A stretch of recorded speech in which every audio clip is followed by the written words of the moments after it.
Hello friends, welcome to your YouTube channel Science with Devesh. Here we are discussing the science of different classes, but in this series we are discussing the science of class 8th, and continuing this series we have reached chapter 2 microorganisms friend or foe. ठीक है ना बेटा? We have already discussed this chapter in the previous two videos, and many topics we have cleared.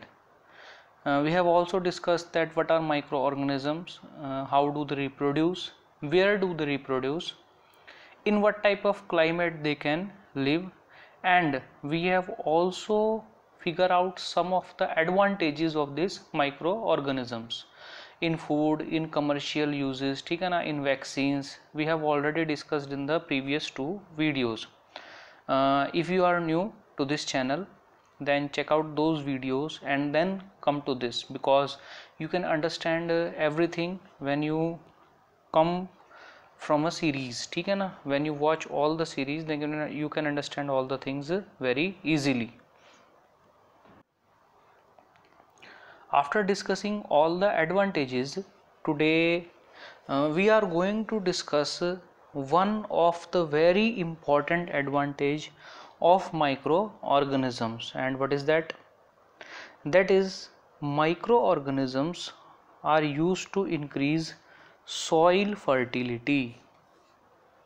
ठीक है ना बेटा? In the last chapter हमने ये देखा था कि प्रिपरेशन ऑफ सॉइल जो होता है वो वेरी इंपॉर्टेंट होता है, और सेम टाइप की क्रॉप को बार बार हार्वेस्ट करने की वजह से, बार बार उसे उगाने की वजह से क्या होता है, हमारी जो क्रॉप है वो अपनी फर्टिलिटी खो देती है, उसकी फर्टिलिटी कम हो जाती है, डिक्रीज हो जाती है. क्लियर?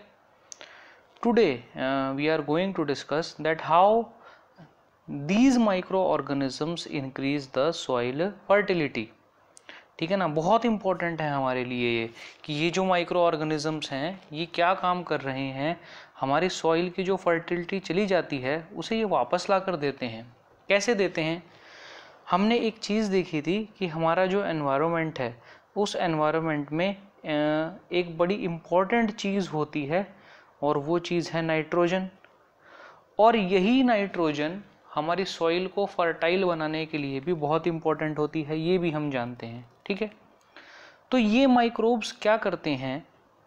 ये माइक्रोब्स अपने एटमॉस्फेयर में से, अपने आसपास के एनवायरनमेंट में से नाइट्रोजन लेते हैं, और वो नाइट्रोजन किसको दे देते हैं? ये हमारी सॉइल को दे देते हैं. किसको दे देते हैं बेटा? हमारी सॉइल को.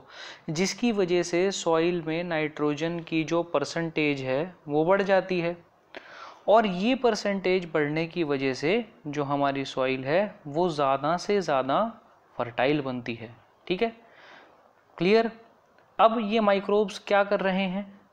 ये माइक्रोब्स जो हमारा नाइट्रोजन एनवायरनमेंट में था, एनवायरनमेंट से उसको फिक्स करके किसको दे रहे हैं? सॉइल को. अभी यहाँ पर तो ये फ्री पड़ा हुआ था ना, इसकी कुछ काम नहीं हो रहा था, इसीलिए वो इसको किसको दे देते हैं? सॉइल को. ठीक है ना? क्योंकि ये एनवायरनमेंट से नाइट्रोजन को फिक्स करके सॉइल को दे रहे हैं, that is why they are known as biological nitrogen fixers. Biological मतलब हमारे आसपास के बायोस्फीयर में, हमारे आसपास के एनवायरनमेंट में जो नाइट्रोजन वेस्ट हो रहा है, जो पड़ा हुआ है, उस नाइट्रोजन को ये क्या करते हैं? फिक्स करने का काम करते हैं. That is why these microbes, these microorganisms are known as biological nitrogen fixer. आपको नाम याद रखना है. क्या नाम याद रखना है आपको? साइनोबैक्टीरिया. क्या नाम याद रखना है बेटा? साइनोबैक्टीरिया. इसी का एक दूसरा नाम होता है ब्लू ग्रीन एल्गी. ठीक है? दो नाम क्या याद रखोगे आप? एक नाम तो आप याद रखोगे साइनोबैक्टीरिया, और एक नाम याद रखोगे आप ब्लू ग्रीन एल्गी. दोनों एक ही चीज़ हैं, कॉमनली हमको दिख भी जाती हैं. ये दोनों जो है वो नाइट्रोजन फिक्सिंग का काम करते हैं. ठीक है? दोनों क्या हैं? माइक्रो ऑर्गेनिजम्स हैं. क्या काम करते हैं? नाइट्रोजन फिक्सिंग का काम करते हैं. इसीलिए they are known as biological nitrogen fixers. अगर मैं आपको बोलूं कि बेटा name one biological nitrogen fixer, तो आप मुझे क्या आंसर दोगे? आप मुझे आंसर दोगे साइनोबैक्टीरिया. या फिर आप मुझे आंसर दोगे ब्लू ग्रीन एल्गी, दोनों एक ही चीज़ हैं, ठीक है। फिर हमारे ये जो माइक्रो ऑर्गेनिजम्स हैं बेटा, ये माइक्रो ऑर्गेनिजम्स जो है ना वो स्वीपर्स भी हैं, क्लीनर्स भी हैं। ये क्या करते हैं, हमारे एनवायरनमेंट को क्लीन करते हैं। क्लियर? कैसे क्लीन करते हैं ये हमारे एनवायरनमेंट को? देखो, आप ना घर पे क्या लेके आए, आप घर पे कैबेज लेके आए, ठीक है, आप घर पे कैरेट लेकर आए, ठीक है, और क्या लेकर आए, आप घर पे पी लेकर आए, मटर लेकर आए, ठीक है, आप घर पे क्या लेकर आए और, ठीक है ना, काफ़ी सारी चीज़ें लेकर आए खाने की जो भी आपको चाहिए थी, ठीक है। आपने क्या किया, जैसे कैबेज है, कैबेज का हम पूरा पार्ट इस्तेमाल नहीं कर सकते, तो जो उसकी आउटर लेयर हम उतारते हैं उसको हमने यहाँ पे इकट्ठा कर दिया, नंबर 1 नाम दे दिया, ठीक है। इसी तरीके से कैरेट को भी हम ऊपर से एक लेयर उतार कर खाते हैं, इसको नंबर 2 नाम दे दिया।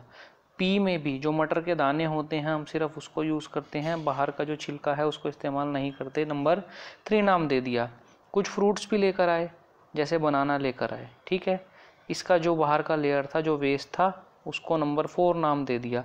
और इन सब को हमने क्या किया, इन सब को हमने एक पॉट में डाल दिया, एक गमले में, एक बाल्टी में, एक खड्डा खोद के आप कहीं भी रख सकते हैं, आपने इनको इकट्ठा रख दिया, ठीक है।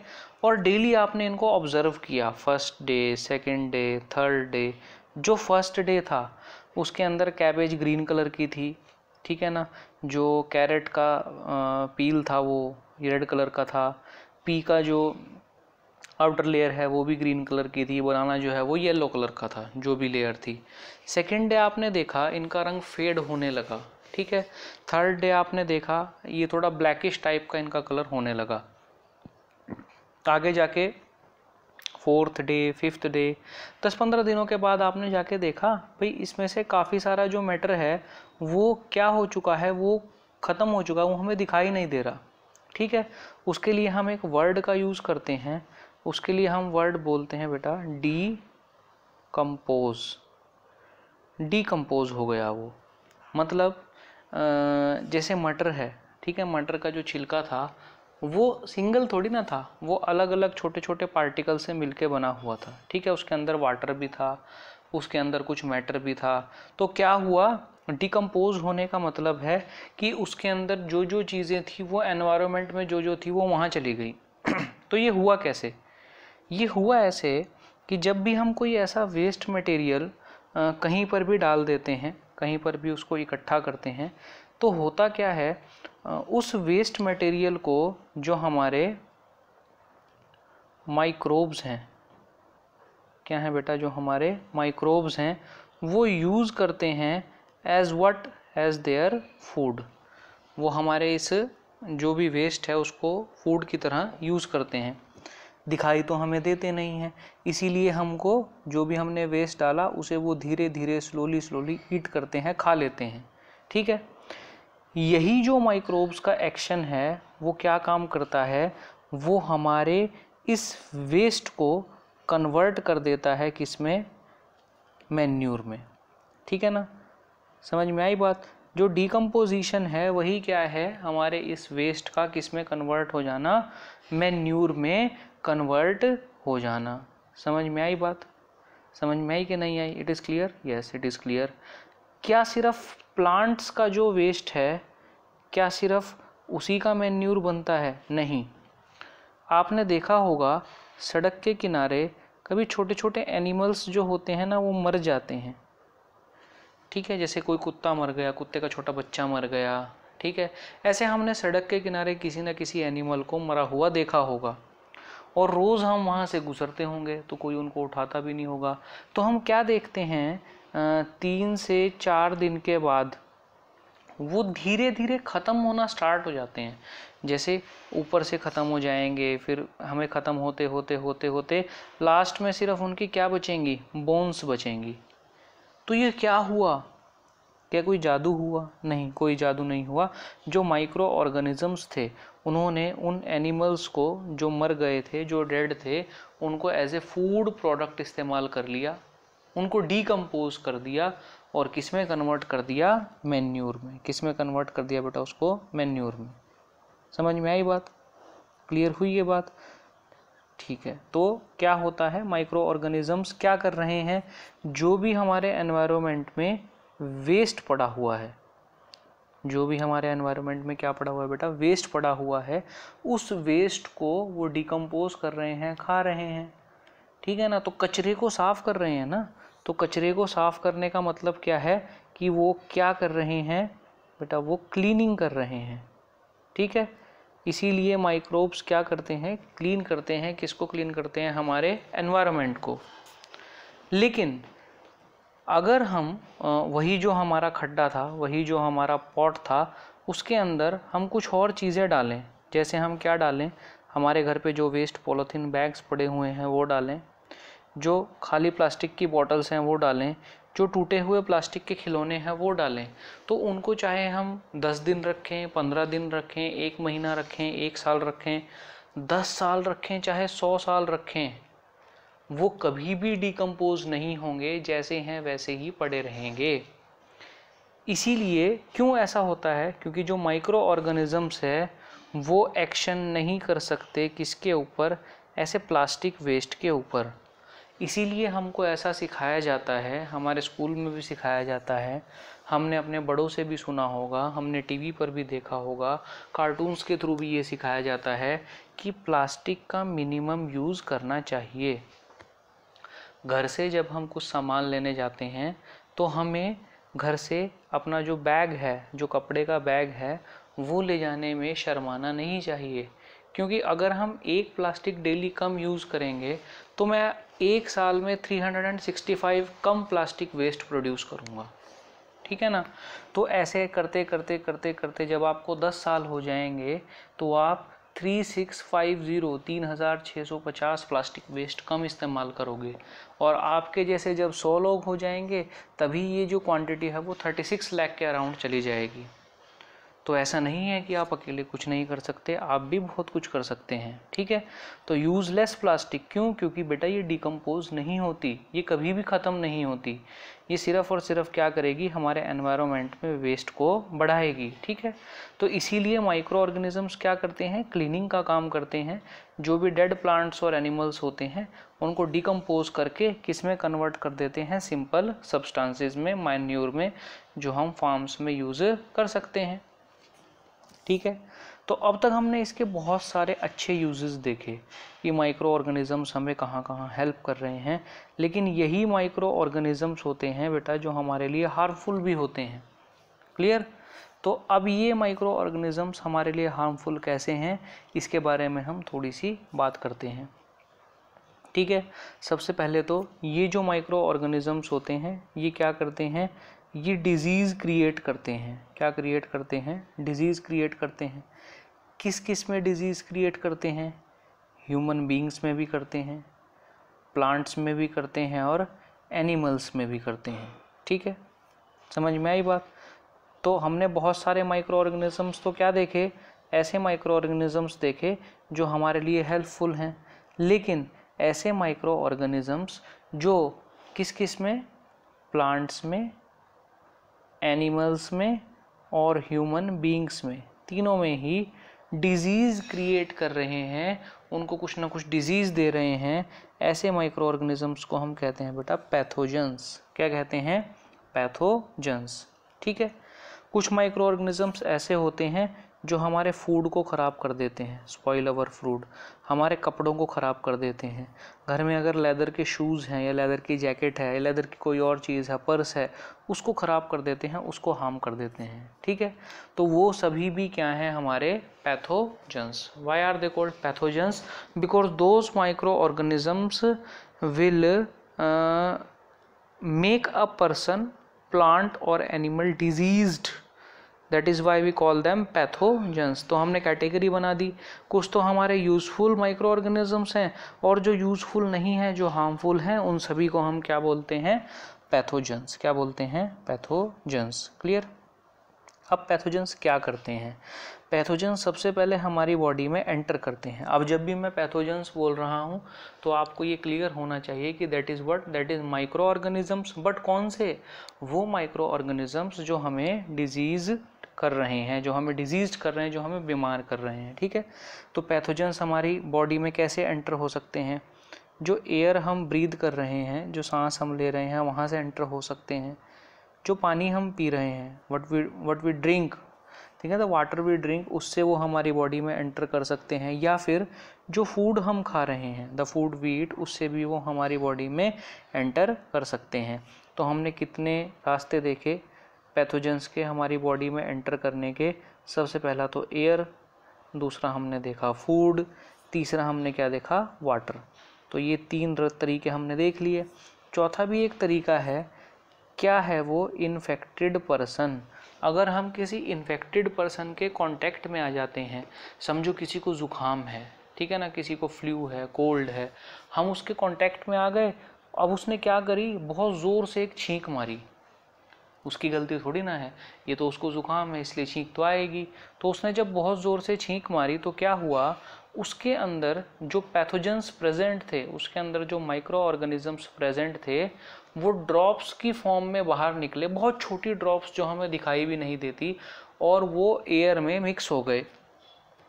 अब एयर में मिक्स होने के बाद जब उसी एयर को हम ब्रीद करेंगे, ब्रीद इन करेंगे, तो क्या होगा? वो हमारे अंदर भी चले जाएंगे। हमारे अंदर जब चले जाएंगे तो वो हमें भी कैसा कर देंगे? डिजीज्ड। तो कैसे ये डिजीज़ थे, कैसा ये फ्लू था, कैसा ये वायरस था जो किसी के साथ कांटेक्ट में आने में हमारे अंदर आता है? मान लो वो डिजीज्ड पर्सन जो है, जिसको ज़ुकाम है, अगर वो एक कमरे में बंद रहे, जैसे आजकल कोरोना होता है तो आइसोलेट कर देते हैं ताकि वो वायरस किसी और को अफेक्ट ना कर सके, तो क्या होगा? कोई भी बीमार नहीं होगा। लेकिन जैसे ही हम उसके कांटेक्ट में आएंगे हम भी बीमार हो जाएंगे। इसीलिए ऐसे जो डिजीज़ हैं, कौन से डिजीज़ जो एक इन्फेक्टेड पर्सन से किसके पास जाते हैं? एक हेल्दी पर्सन के पास। कहाँ जाते हैं? इन्फेक्टेड पर्सन से एक हेल्दी पर्सन के पास। कैसे जाते हैं? एयर के थ्रू जाते हैं, वाटर के थ्रू जाते हैं, फूड के थ्रू जाते हैं, और फिज़िकल कांटेक्ट के थ्रू जाते हैं कि जब हम उस व्यक्ति के बहुत पास चले जाते हैं।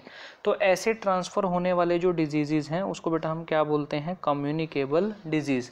कम्युनिकेबल का मतलब क्या होता है? जिससे हम कांटेक्ट कर सकें, ठीक है ना। तो कम्युनिकेबल डिजीज़ मतलब ऐसे डिजीज़ जो हमसे कांटेक्ट कर लेंगे अपने आप ही, हमको उन्हें मिस कॉल नहीं मारनी पड़ेगी, वो हमसे अपने आप कांटेक्ट कर लेंगे, उनके पास हमारा नंबर आ जाएगा। कब आ जाएगा? जब हम कोई इन्फेक्टेड फूड खाएंगे, जब हम कोई इन्फेक्टेड वाटर ड्रिंक करेंगे, या जब कोई हम इन्फेक्टेड एयर को ब्रीद इन करेंगे, या चौथा और सबसे आसान तरीका, जब हम किसी इन्फेक्टेड पर्सन के कांटेक्ट में चले जाएंगे। ठीक है, तो ऐसे डिजीज़ को हम क्या नाम देंगे? ऐसे डिजीज़ को हम नाम देंगे कम्युनिकेबल डिजीज़। कौन कौन से डिजीज़ होते हैं ऐसे? कॉलेरा होता है, कॉमन कोल्ड जुकाम होता है, चिकन पॉक्स होता है, इसीलिए बोलते हैं किसी को माता निकल जाती है तो उसके पास नहीं जाना चाहिए।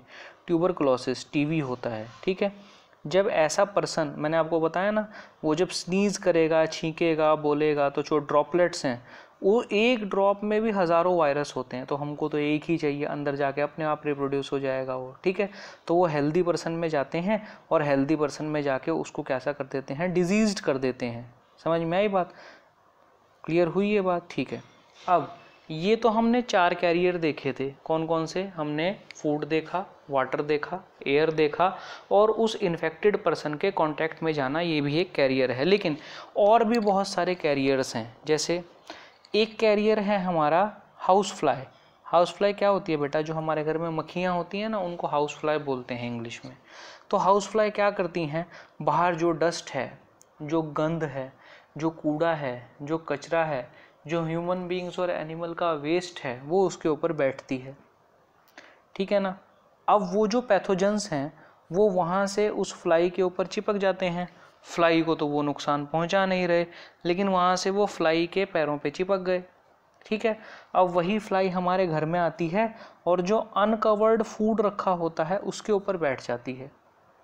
तो उसके पैर में जो भी पैथोजेंस का मतलब यहाँ पर क्या है, ऐसे माइक्रो ऑर्गेनिजम्स जो हमारे लिए हार्मफुल है, जो हमें बीमार करते हैं, तो वहाँ से वो पैथोजेंस उठ के कहाँ चले जाते हैं, हमारे फूड के ऊपर आ जाते हैं। ठीक है, अब जो कोई भी उस फूड को खाएगा, अब वो फूड कंटेमिनेटेड है, मतलब ख़राब हो चुका है, तो उसको बीमार होना ही होना है। ही और शी विल गेट सिक, वो बीमार हो जाएगा। ठीक है, तो यहाँ पर डिजीज़ का ट्रांसफ़र या पैथोजेंस का ट्रांसफ़र किसने किया, हाउस फ्लाई ने, मक्खी ने। ठीक है, एक और कैरियर है, इसको बोलते हैं बेटा फीमेल एनोफिलिस। फीमेल एनोफिलिस क्या है, एक मॉस्किटो है, और ये मॉस्किटो क्या कैरी करता है अपने साथ, ये एक डिजीज़ कैरी करता है जिसको हम बोलते हैं मलेरिया। क्या बोलते हैं, मलेरिया। तो मलेरिया को कैरी करने का, मलेरिया को एक पर्सन से दूसरे पर्सन में ले जाने का जो काम है वो कौन करता है, फीमेल एनोफिलिस। ठीक है, क्लियर। ऐसे ही एक और मॉस्किटो है जिसको हम बोलते हैं फीमेल एडीज़। फीमेल एडिस जो मॉस्किटो है, ये किसका कैरियर है, डेंगू का। डेंगू जो वायरस होता है, डेंगू जो बुखार होता है, ऐसे पैथोजेंस को ये एक बॉडी से दूसरी बॉडी में ट्रांसफ़र करता है। क्लियर हो गई बात। ठीक है, तो हमने दोनों तरह के देखे, हमने मॉस्किटोज़ भी देखे और हमने फ्लाइज़ भी देखे। ये फ्लाइज़ और मॉस्किटोज़ ये दोनों क्या करते हैं, ये हमारा जो डिजीज़ है, जो पैथोजेंस हैं, उनको कैरी करते हैं, और कैरी करने के बाद उनको एक जगह से दूसरी जगह पर ट्रांसफ़र करते हैं। ठीक है, तो हमें क्या करना चाहिए, हमें ऐसा एक एनवायरनमेंट तैयार करना चाहिए जहाँ पर ये जो मॉस्किटोज़ हैं ये ब्रीड ना कर सकें, ये रिप्रोड्यूस ना हो सकें। इसीलिए हमें हमारे घर के आसपास सफाई रखनी चाहिए, कूलर्स में, टायर्स में, फ्लावर पॉट्स में, वहाँ पर हमको पानी इकट्ठा नहीं होने देना चाहिए, क्योंकि मॉस्किटोज़ और फ्लाइज जो है ना, वो कहाँ पर रिप्रोड्यूस होते हैं, वो इकट्ठा हुआ जो गंदा पानी है ना, वहीं पर रिप्रोड्यूस होते हैं सिर्फ। ठीक है, तो अगर हम अपने आसपास के एनवायरनमेंट को कैसा रखेंगे बेटा, क्लीन रखेंगे और ड्राई रखेंगे, तो हम इन मॉस्किटोज़ को ब्रीडिंग करने से, रिप्रोड्यूस होने से, अपनी क्वांटिटी बढ़ाने से रोक सकते हैं। ठीक है, तो आप एक लिस्टिंग भी कर सकते हैं जिसमें आप क्या क्या चीज़ों को अवॉइड कर सकते हैं ताकि आपको मलेरिया ना हो, ये सीख सकते हैं। क्लियर। तो आज हमने एडवांटेजेस की जगह कुछ डिसएडवांटेजेस देखी जो हमें किससे होती है, माइक्रो ऑर्गेनिज्म से, some harmful effects of micro organisms. ठीक है ना। In the next video we will continue this chapter and will try to finish it. ठीक है, so if you like the video please hit the like button, it motivates me. If you like anything about the video please comment in the comment section and share it with your friends. Any friend you want to hear this video, you can share it with him or her. Okay beta, so okay, bye, we will meet in the next video. Thank you.